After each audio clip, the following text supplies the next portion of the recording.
I'm Elyssa Dimant, head of brand here at ByHeart. I'm so excited by our speakers today. This is a huge panel for us. As Mia teed up, every person you're about to meet brings a different perspective and background to the feeding conversation. Today is all about learning about your feeding options, asking the real questions, and helping all of you parents to walk away feeling a little bit more confident about your understanding of infant nutrition, its key ingredients, and just generally how to approach the right decision for your family in feeding, so you can actually make a feeding plan in advance. Um, these first experts are very dear to my heart. Joining me to discuss the science behind breast milk nutrition is Bruce German, professor and chemist at UC Davis, director of the Foods for Health Institute, and a member of our ByHeart Scientific Advisory Board, as well as Ron Belldegrun, co-founder and CEO of ByHeart. Hi, Ron and Bruce. Welcome. Hi, Hi. pleasure to be here. Delighted. Awesome. Well, let's jump in. My first question is for you, Bruce. You have had an extraordinary career and focused so much on infant nutrition, on breast milk. Please tell us more about you and why you focused on this work. Well, it's interesting. I started many, many years ago, and we were first fascinated by the process of lactation from an evolutionary perspective. This remarkable idea of the mother-infant pair. The mother literally dissolves herself to make a complete and comprehensive diet for her infant. This is an astonishing idea of nourishment, and we were interested, how does this work? This nourishment system uh, that was selected generation after generation for nourishing infants in a comprehensive way. And as we began to delve into milk, every time we looked at a different component, we found new ways that nourishment acts on babies and actually on the rest of us. So we began to understand how nourishment works in a broadest sense. And then we began to get very interested in the customers, and especially premature babies, and how vital it is for them to get a good start in life. And so we began actually to bring our research to practice to help all babies with nourishment. Amazing. It's such important work, obviously, work that we have found vital. Um, Ron, I wanted to ask you, when you started working with Bruce, what insight did he really bring to forming our recipe? And, how did his kind of perspective and his research help evolve existing assumptions that the market had around infant nutrition? All right. Well, I met Bruce, I guess, 4.5 years ago now. Anyone that knows Bruce will agree that within 10 minutes of speaking with him, the passion and the data-driven approach that he's taken to his work has you convinced that breast milk is humanity's very first superfood. Breast milk is the most natural, but also the most functional nutrition. And in those first 100 days of life of babies' systems are all developing, the immune, the gut, the brain, the digestive. So nutrition needs to work really hard for us. And that needs to be true of any sole source nutrition for baby in those very informative years, whether it be breast milk or formula. And thanks to the work of Bruce and others, we understand breast milk more than we ever have, and the tools are there to make great products for our babies.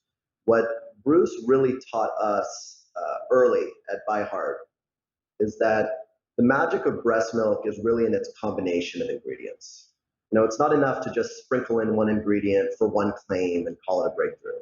He pushed us to celebrate breast milk's complexity and use it as our blueprint as we developed our formulas and foods. At the end of the day, infant formula is a few major food groups no different than our own. Protein, healthy fats, carbohydrates and fibers, vitamins and minerals. But in breast milk, each work together to drive those benefits for baby. And so we worked over 5 years with experts in each food group, many of which Bruce introduced us to ensure we were getting as close to breast milk as possible in each. So the world experts in fats, people like Catherine Field, or experts in infant microbiome like Sharon Donovan, both past presidents of American Society for Nutrition, or people like Bo Lauderdale, the world's experts in breast milk proteins, and Steve Zeisel, who essentially discovered choline and it's important in early feeding. And each group in breast milk is so considered and deliberate. And I'll give you perhaps one of our favorite examples. For millions of years, breast milk has evolved to deliver very specific proteins that are in colostrum, that first milk, and breast milk that do much more than just fill tummies. They're very specific proteins that drive the immune system, build the gut microbiome, are very easy to digest, even in those early days when the baby's gut isn't fully developed. And those are the very specific proteins, missing from formula today. So we set out to change that, and stay tuned for more information as we launch our product in a few months and as we roll out a lot of proprietary data from our 300 baby clinical study that we ran to actually demonstrate the benefits of our formulation. But above all, I'd say most important about Bruce is he makes me feel confident. It's quite frequent that I'm told that I know more about breast milk than any grown man should. And when I do, I think to myself, I'm glad Bruce is out there because he has 15 years on me. Well, on that note, to your point, you guys are both truly, truly experts on breast milk nutrition. I'd love to hear really both of your point of view on what top things all parents should know about nutritional benefits of breast milk and how they relate to baby's growth and health. I'm going to go first because I'm definitely not following Bruce, so I'm going to go quick, and then I'm going to pass it to the real expert in the room. But what I would say is the most exciting thing to me is how much our understanding of breast milk has evolved over the past several years, and I'll give you kind of my favorite example. Um, when it comes to nutrition, many years ago, we used to think of babies as kind of little adults, meaning drawing the same conclusion of our own nutrition to baby nutrition. But babies obviously have very specific needs. And one of the most striking examples, at least to me, is healthy fats. Decades ago, we thought cholesterol was bad for babies. The reality, though, is that breast milk is loaded with cholesterol, and it's a key building block in brain development. And there are other really important fats in breast milk that drive important benefits, but at the time it was considered bad. Well, the science, continues to develop the important role and that good fats play in infant development, yet industry continues to use skim milk in infant formulas, for example. So we set out to change that and be the first infant formula that uses organic grass-fed whole milk to retain that goodness. So I think that's one thing that kind of really strikes out to me is that role of fats in early infant feeding and how much that sort of developed over time. What about you, Bruce? Let's hear it. Okay, yeah, it's a great question, and we're still learning all about mothers and babies and milk. But something that has emerged relatively recently is just how important that first few weeks of life are to the baby's entire life. As Ron has already mentioned, every single one of those physiological, metabolic, immunological, even neurological processes are not only developing, they're learning about their environment. And the consequences of early life feeding persist all the way through life. And that's why it's so important to give babies the best possible start to their life. So the longevity of the benefits of good nourishment early are wonderful. The second thing, everything matters. What we've learned is that as milk goes into a baby, the components interact. And Ron alluded to this already. The milk fat in the milk converts during the baby's digestion into structures within the baby's intestine that help the baby absorb everything. No one had appreciated that the structures of milk change in the baby. So now we've learned we have to look inside the baby. That's actually part of the genius of milk. Finally, I have to say, breastfeeding is hard work. It's genuinely difficult for the baby, the mother, the family, and when babies are born, human infants, they don't know anything.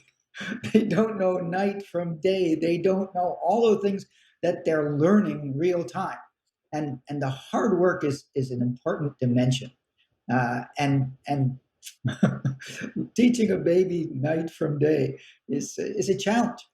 Uh, Babies are born with a very small stomach.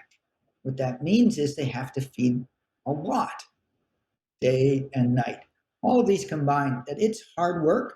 We recognize that, but these long term benefits are truly worth it.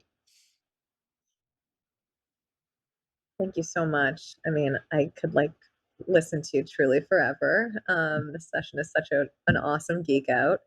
Um, I have just one more question for you guys before I let you go, which we're asking all of the panelists here today, which is if you could pick one thing to really recommend to parents in advance of going into childbirth, or surrogacy or just meeting baby, that would help them plan for feeding, what would that be?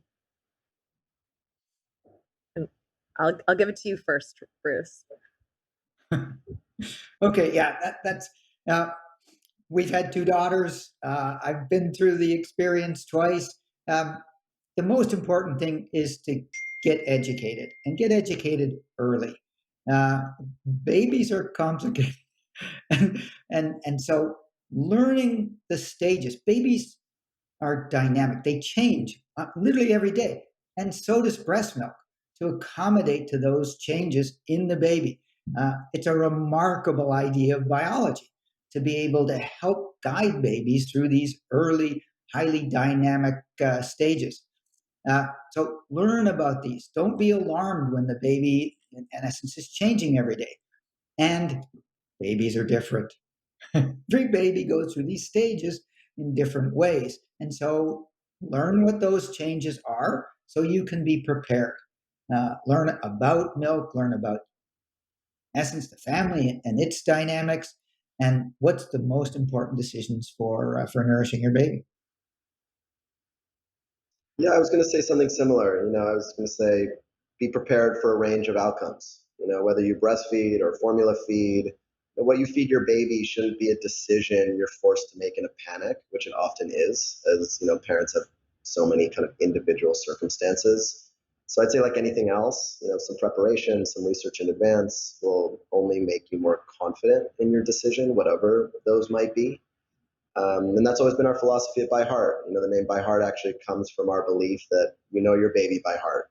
We're not here to tell you how to feed, and no one should. We know what's best for your baby in your specific circumstance. So we think of it as really a role to make available the information, the resources, the transparency, and the details so that parents can make the very best decisions for themselves, whatever those might be. Thank you guys for joining this panel, and we'll move on to the next expert.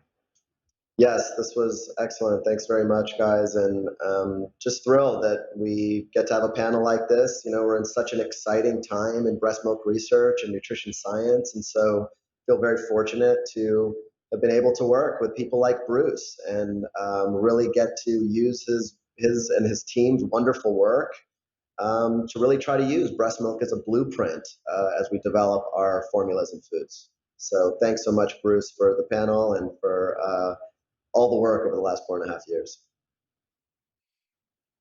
Thank you. Great. Well, next up, we're joined by Dr. Elyssa Thebner. She's a pediatric doctor here in New York City who we adore. Hi, Dr. Thebner. Hello. Nice to see you. Welcome. My questions for you today are really to showcase how tough it might be for parents to figure out their feeding plan and talk through why having multiple options might actually really be helpful. Ready to dive in? Sure thing. Fantastic. So first off, how many pediatric appointments become counseling on feeding and how to feed? Every single one. So a lot of what we do at the beginning, particularly right after discharge, is checking in and seeing how they're feeding. But it really starts before the baby's even born. So we'll often have a prenatal visit. And during part of the prenatal visit, in addition to going over family medical history and sharing with them the details of my practice, I'll ask if they have a plan for feeding. And at that point, we start to have a conversation. I'd say the majority of times moms will answer, and it's the mom who usually will answer, and say that they're breastfeeding, or that normally I would say 9 times out of 10 they'll say, "I hope to breastfeed," with a bit of trepidation, and maybe it's because they've heard of things from other people who have already had babies, but we start to have the conversation there.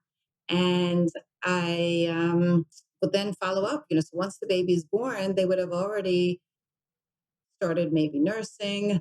Maybe they will share with me some other conversations that might have happened in the hospital, whether or not there's been other offerings of feedings. But every time that they come in, we want to make sure that the baby hasn't lost too much weight. At the beginning, the baby loses some weight. And we want to make sure that the baby hasn't lost too much weight, that they're not going to get too dry or dehydrated. And with every following visit, and they're frequent at the beginning, we go over everything about feeding and pooping and peeing, but that's the important part and focus of the visit. What are the things you learned about or have worked on to make sure that you can be the best resource for parents? Like, how have you kind of like refined your bedside manner? Feels weird, but sure, to meet this like need of help me with feeding. Yeah, I think that's a really good question. It's always a work in progress. Um, I think an important thing to keep in mind is that during training, we as pediatricians learn that breastfeeding has so many amazing benefits. And we want to be able to support women in their journey during breastfeeding. And it's just that it's a journey. But understanding that there isn't one right way to do it, and that it's going to require oftentimes a team. And I like to be able to start that conversation like when we're meeting at the earliest time. For the minority of women, maybe they're not going to need a lactation specialist, but to understands that it takes a village. And they'll get parents, I find, will get solicited and unsolicited advice from their peers, from online, and I try to hear it all and to be able to provide scientific evidence when applicable, and support and comfort when needed, and additional resources like lactation specialists when necessary. And then the other piece of it is recognizing the signs of when it is that we might need to be doing some supplements. So that's within, I talk about breastfeeding largely at the beginning. Now, in answer to your question, is because I find that a lot of women would like to pursue that at least initially. And so, and I'll share with them also my own journey, and empathize, and the fact that a lot of this feeding thing, despite it being evolutionarily sound, I mean, we all came to this point in life because for the longest, that's what we were fed, and it happened. But that it's not necessarily really simple. And even for someone like me, as someone who had learned about breastfeeding and had seen countless numbers of women who had nursed, it was really hard for me as well. So I think sharing that experience, while not necessary, I think it can be helpful for women to hear that even amongst the experts, it poses its challenges. And also the fact that there's not one right way to feed a baby. I love that. That's so powerful to also just be a resource as like a, like a parent that's there, that's experienced and gone through, that that feeding process. It's Mhm, certainly mhm. hard work to your point. I love that as well as like, I think so many parents go in underprepared, and the idea that it's like something that we can prepare for and work really hard on is so important. So the next question is actually kind of around that like science that you mentioned of like when do we supplement? And that is, when is breast milk and or formula enough versus food or supplement to breast Mhm. milk? Like signs for parents to look out for. Yeah. Part of the reason why we have this conversation about trying to encourage breastfeeding, and it starts in the hospital. Most hospitals at this point are really breastfeeding friendly and encourage it right from the baby right out of the womb. And there's a reason for that. There's a number of studies that will show that breast milk is very advantageous in terms of reducing the risk or the likelihood of respiratory infections, diarrheal infections, and if given exclusively until about 4 to 6 months of life, it can have a powerful impact with that. There's other psychological benefits as well, just that kind of closeness that you can have with the baby, the ease of it, the fact that there's also a reduction in cost, since you're generating your own milk. Um, and all of those are really powerful variables in the decision to breastfeed. Now, but sometimes it may not be enough. And there's a lot of reasons why that might be the case. So sometimes there's difficulty in terms of latch, sometimes in a perhaps minority of cases, but it may be about milk production. And since we don't have lines on our breast to be able to indicate how much volume we're giving to the baby, we have to look for some other, more perhaps subtle or not so subtle clues. Is the baby urinating and stooling, pooping and peeing? Is there like wetness in the mouth? Does the baby seem satisfied? And then we bring the baby into the office and we put the baby on the scale, and then we're able to get some objective data. And usually you're able to have some prediction as to how much a baby should be gaining from one visit to the next. And if it seems shy of that, or if the baby's not urinating, or if the baby's looking a bit jaundiced, so a yellowing to the skin, that's some objective data that would indicate, what we need to increase volume. And so that's when we start to do a bit of a closer examination. God, well, it's just taking me all back. I wish you were giving me advice when I had kids. But I hope our audience is learning, how to be able to check in and feel more confident during this time. I'm going to end with one last question that we're asking everyone on the panel, which is what is like the one thing, the like ride or die thing that you would recommend to expecting parents to plan for feeding? Of course, one of the most basic things we could do is the planning and preparation for feeding. But I think we make that plan and we understand that we might need to have some flexibility with it. So do the deep dive, do the education, have the conversations with your pediatrician and maybe even a lactation specialist prior to having the baby, although it's largely an abstraction because you'd be pretending with a doll. But in addition to having all that information, taking a bit of a big deep breath that this is a ride, the whole parenting thing, and that there's going to be a number of ways that we might feed and it'll be okay. Amazing. Thank you so much. It's been lovely to Oh, talk it's to a you, pleasure. to have you here at Feed Test, and Oh, really thank appreciate you you. joining us. Thanks for having me. Our next feeding expert up is Mallory Whitmore. She's an infant feeding tech. She's an Instagram must follow by any new parent, and she's better known as the Formula Mom. Thank you so much for joining us, Mallory. Thank you so much for having me. It's such a privilege to be here today.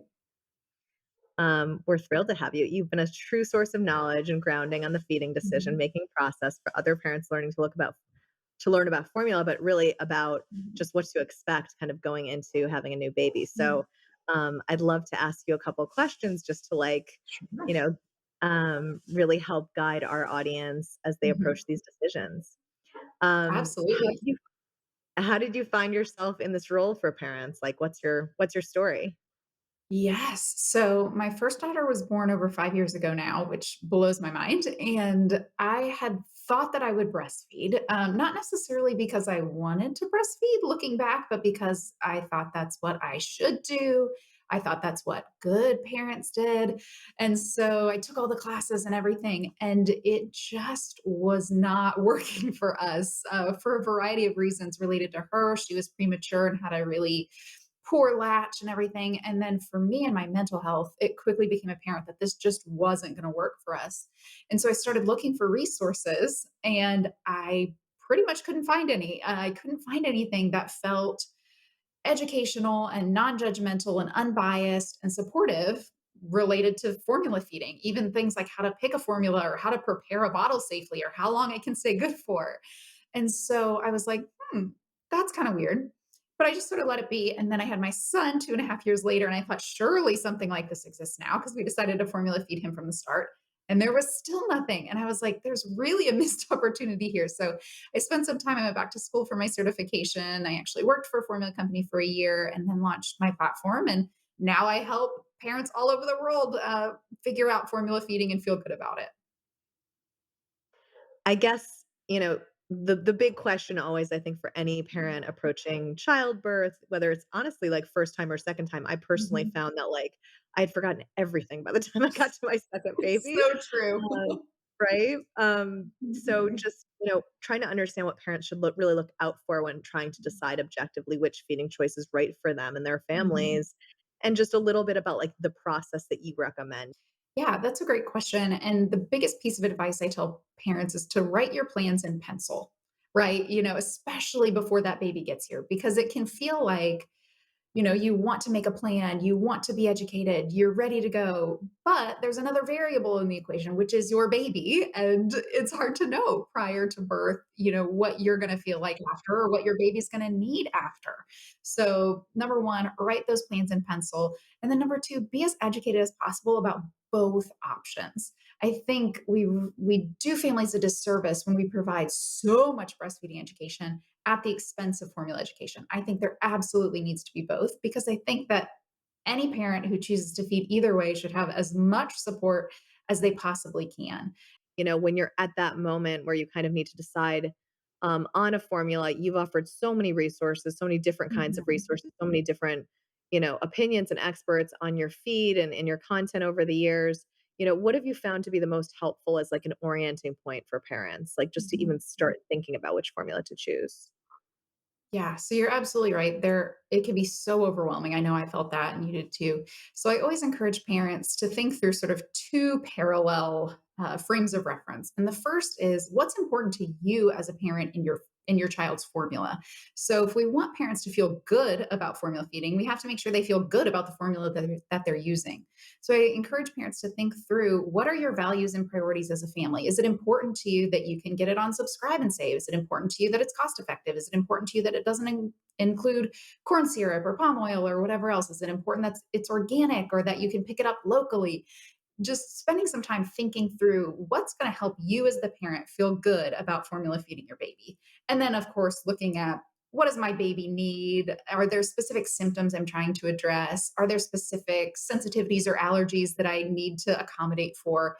And that really helps narrow down that list. And then you're looking at a much smaller handful of formulas to pick from versus, the entirety of the aisle.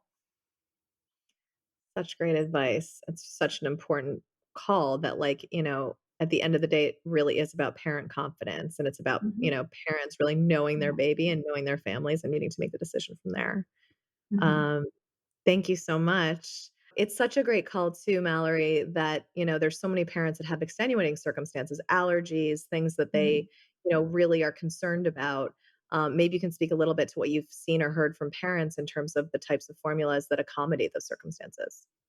Yeah, absolutely. And that really is a point where a lot of parents feel disappointment and grief because historically there hasn't been a lot of choice for parents who have infants with particular allergies. So, most commonly we have milk protein allergy, and there's currently no organic option. There's no option in the US market that is totally lactose based, things like that.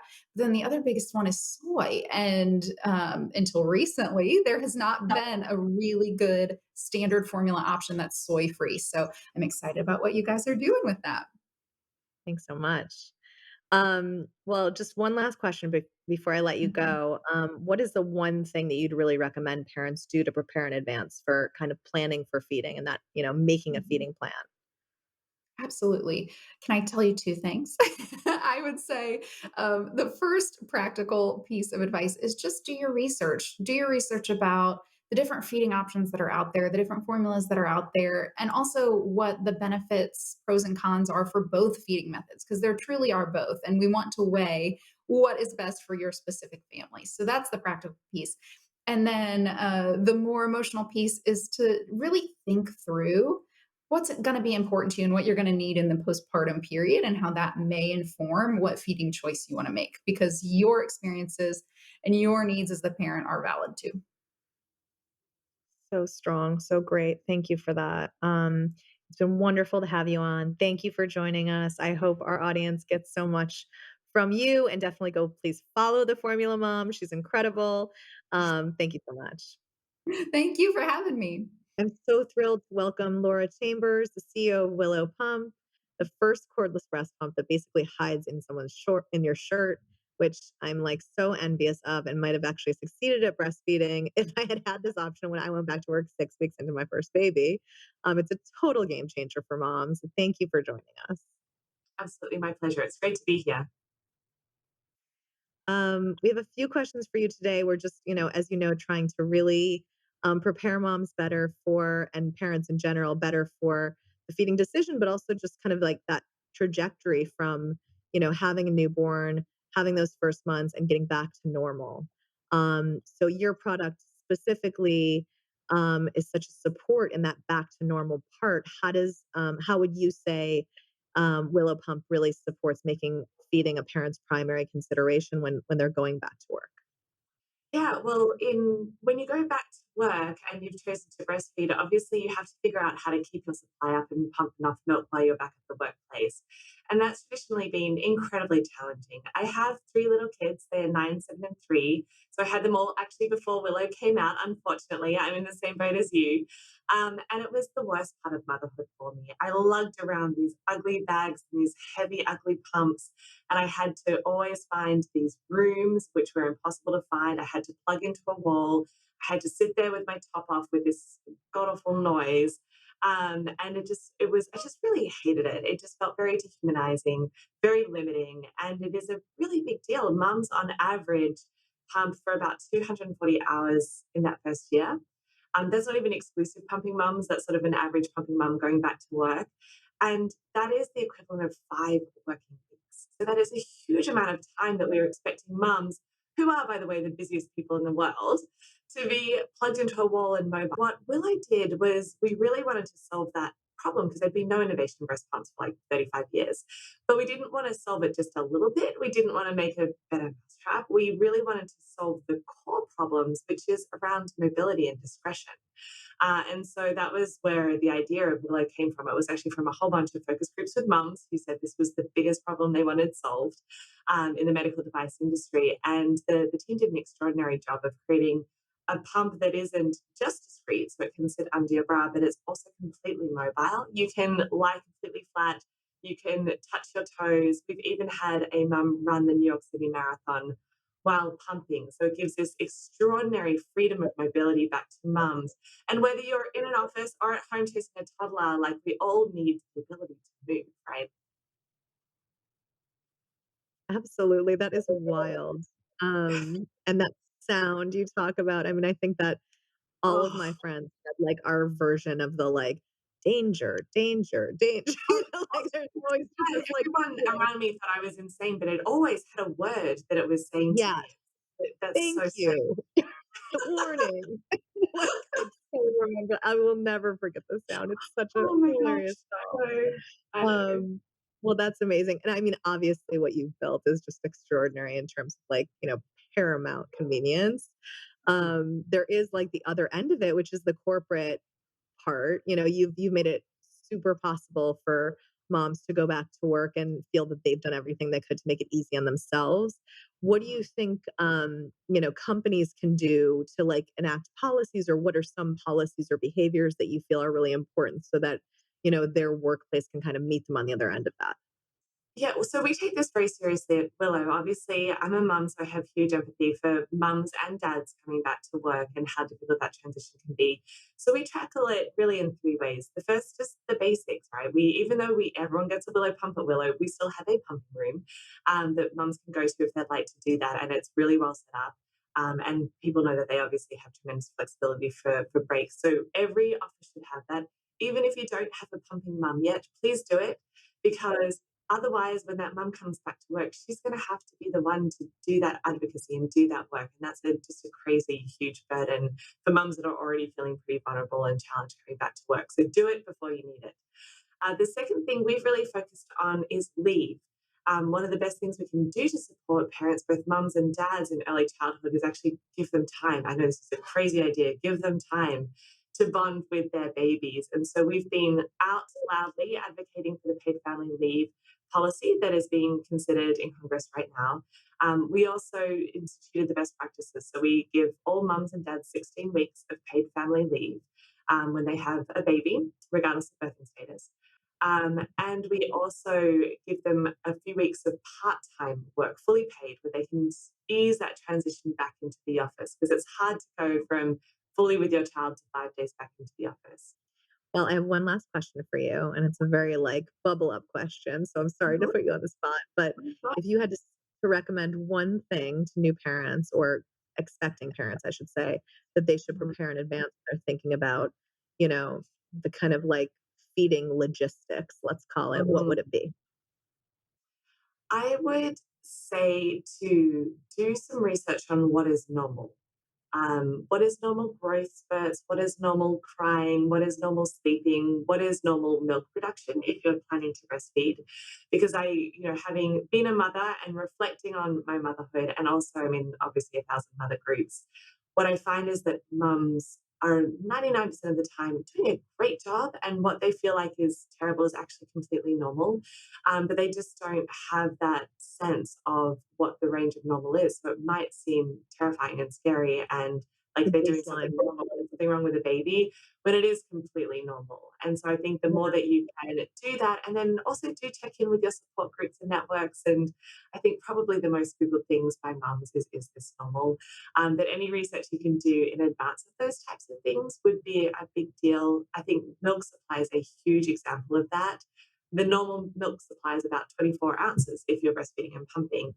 I think most mums see these images of other mums pumping like massive bottles and they feel like complete failures. That absolutely happened to me with my first. I felt like a chronic undersupplier.